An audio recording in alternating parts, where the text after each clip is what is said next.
Barangay Malinong, Asinda Malinong.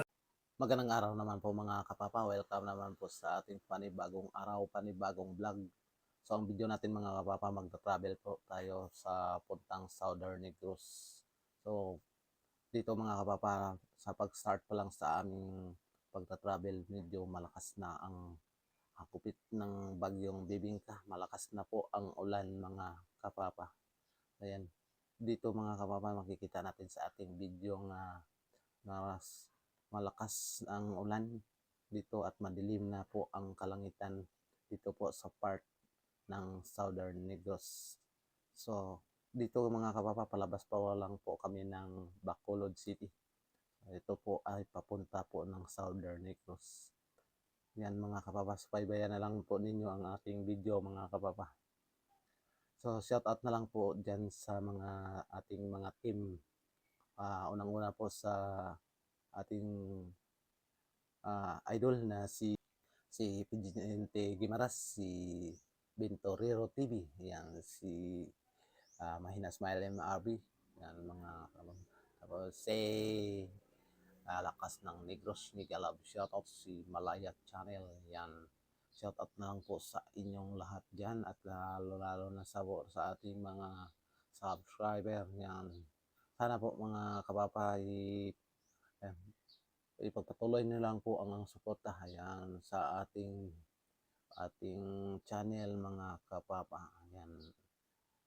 Dito mga kapapa, medyo may kalakasan na po ang ulan dito sa Bacolod City. So ayan, kung makikita natin sa ating mga video mga kapapa, medyo malakas na po ang ating pagwawiper ng sasakyan mga kapapa. Dahil po yan sa malakas na ulan na dulot po ng bagyong Bebinka na hindi naman tumama dito sa ating bansa. Ayan mga kapapa.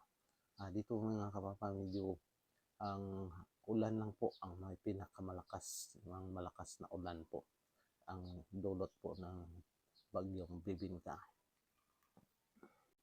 So dito mga kapapa, medyo po maingat po ang ating pagmamaniho dito kasi mga kapapa, sobrang lakas po ng ulan mga kapapa, grabe, madulas po ang kalsada dito.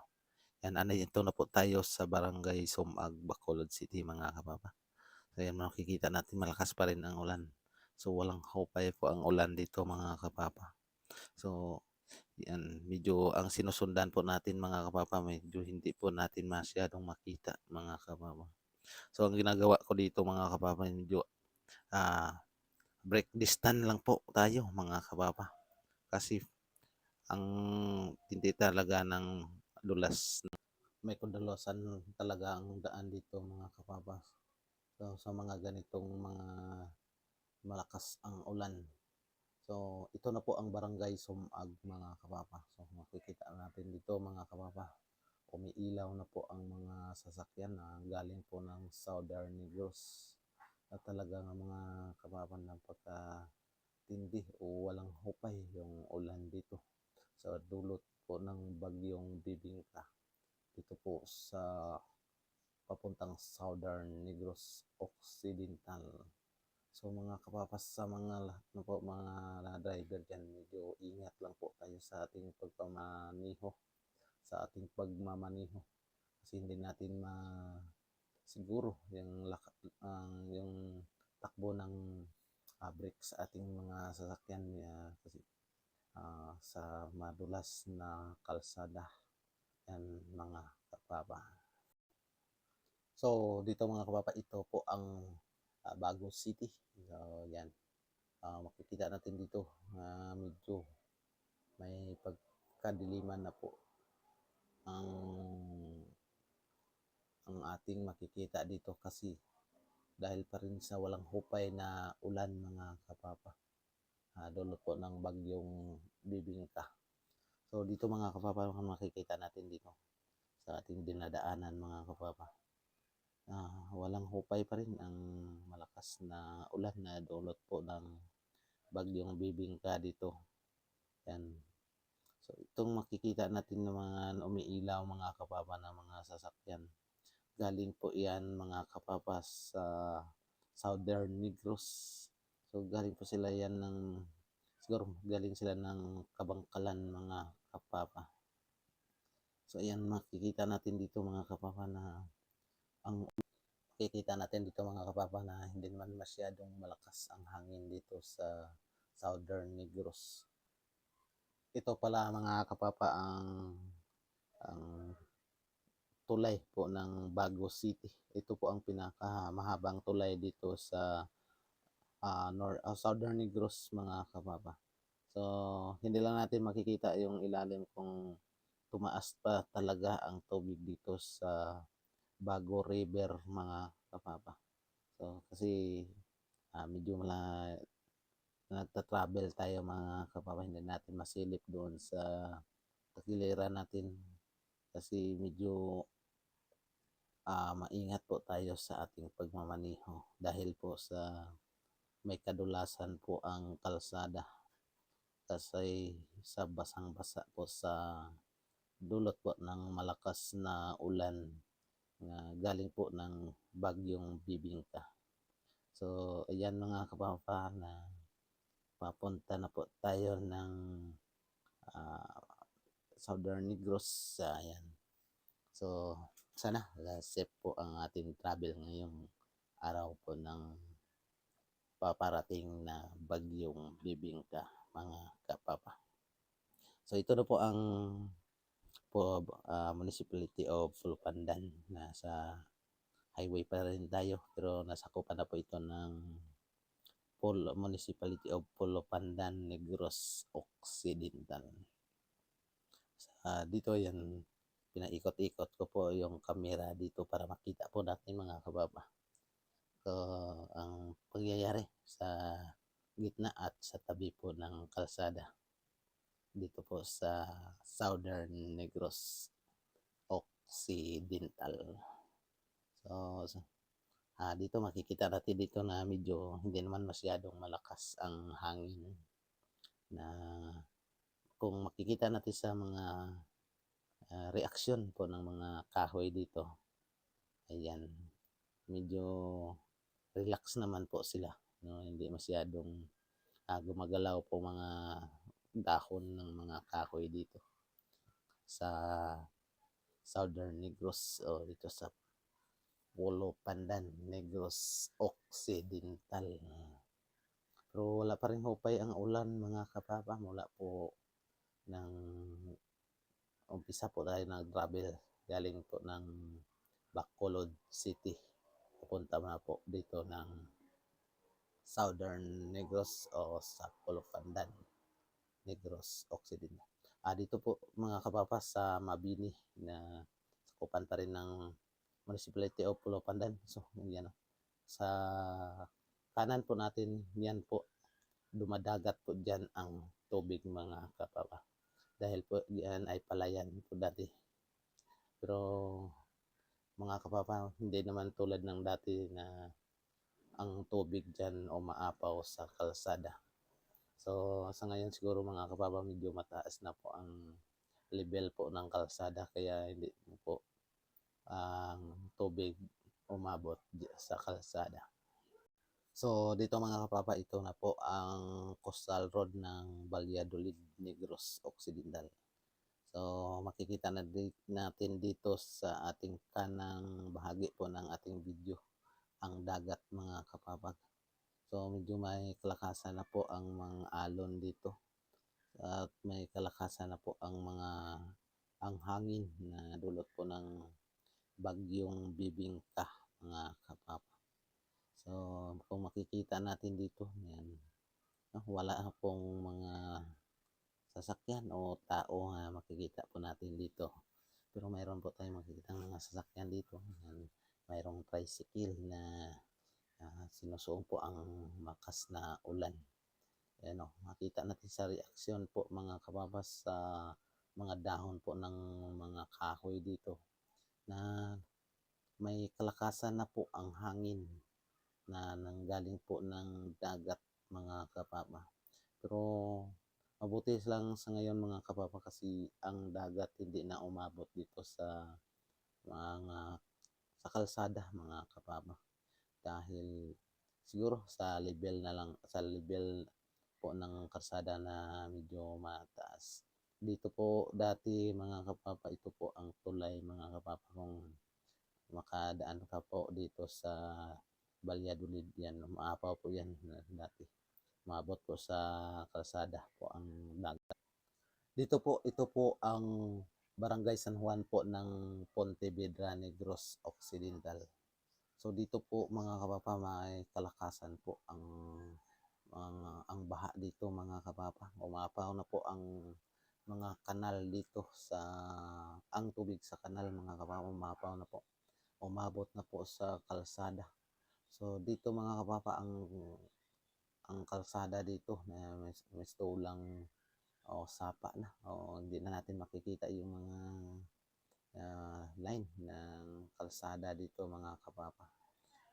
So mga kapapa, ito na po, dito po sa kaliwat kanan natin, ito po ay fish pan na inaalagaan po ng mga isda, kaya umapaw po ang fish pan po dito. Yan, makikita natin mga rescuer dito mga kapapa, meron ng mga rescuer, mga pulis po na nag-aabang kung anong mga pangyayari. Yan, dito mga kapapa, unti-unti na po lumalalim ang tubig dito. Yan, mayroon po tayong nasundan dito na isang adventure na kulay asol. So dito mga kapapa, nag-alangyanin po siyang tumawid o dumiretso. Kasi medyo ang adventure mga kapapa, medyo may kababaan po. Kaya siguro iniisip ko ng nagmamaniho nito na baka po tumirik po siya sa gitna po ng kalsada o sa gitna po ng malalim na tubig. Kaya dito kumaliwa po siya dito. Yan mga kapapa, siguro bumalik po siya siguro dito sa dinadaanan natin. So kami naman mga kapapa, tuloy-tuloy po ang aming pagbabiyahe. Yan, sinuong po namin ang malalim na tubig dito. So kung makikita natin dito mga kapapa, unti-unti lang o dahan-dahan po ako na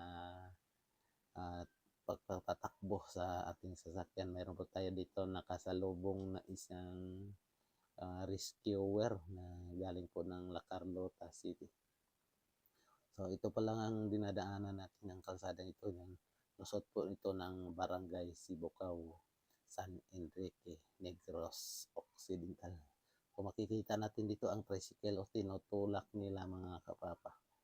Ayan, habang sumusunod ditong rescue ng Municipality of Pontevedra, Negros Occidental mga kapapa. Pakita ko sa inyo yung talbog po ng tubig. Yan, para po siyang sumasakay po tayo ng paskrap na nagbabiyahe. Yan, umabot po na sa salamin ang tubig dito sa tama po ng gulong dito. Yan, grabe, tindi talaga ng baha o lalim ng tubig. Mabuti na lang mga kapapa, may kataasan po ang minamaniho natin na sasakyan sumusuong sa malalim na tubig. Guys, naniga na. Ito na guys.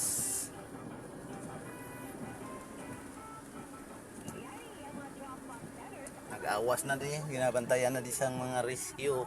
Vertical ito yung tubig na. Mandi ang tubo, hindi mapaslan kay Kasimpo na rin dagat kagang kuan. Kaya try natin rin guys kung anong tubig oh. Pwede tubig na rin guys. Hacienda Malinong, Pontevedra, Negros Occidental. Basa giday.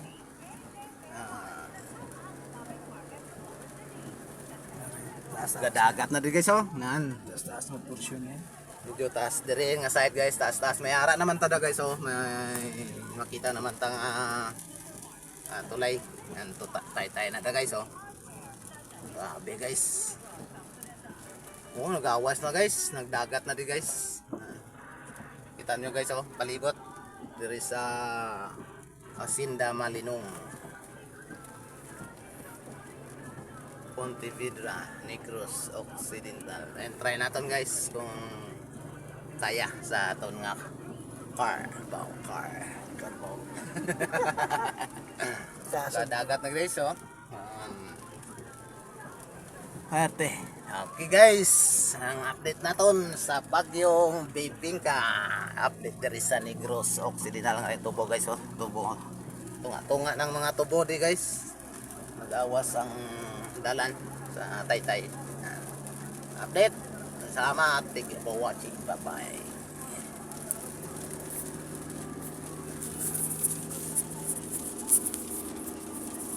Dito naman po mga kapapa sa bahagi po sa bahagi po na ito sa Barangay Antipolo, municipality pa rin ng Pontevedra. Ayan oh. So ang yung madali na lang umabot sa kabahayan po yung tubig dito. May kalaliman po ang tubig dito mga kapapa.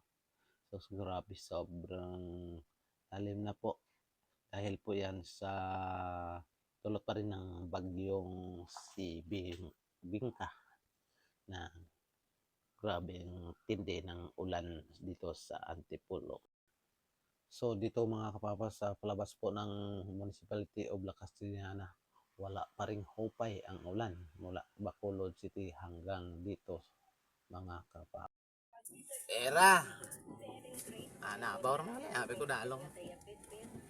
Dito naman sa bahaging ito sa Hacienda Progreso mga kapapa, papasok po ito ng Barangay Bulan. Jilijoy na ka pa Isabela Negros. Pagmuyat na.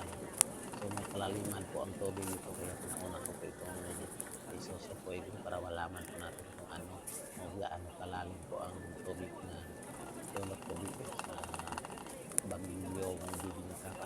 Ayan po, hindi naman po masyadong malalim. Ayan na po, maraming salamat po sa inyong pagsubaybay at thank you for watching mga kapapa. Hanggang sa sunod nating video, thank you, bye bye.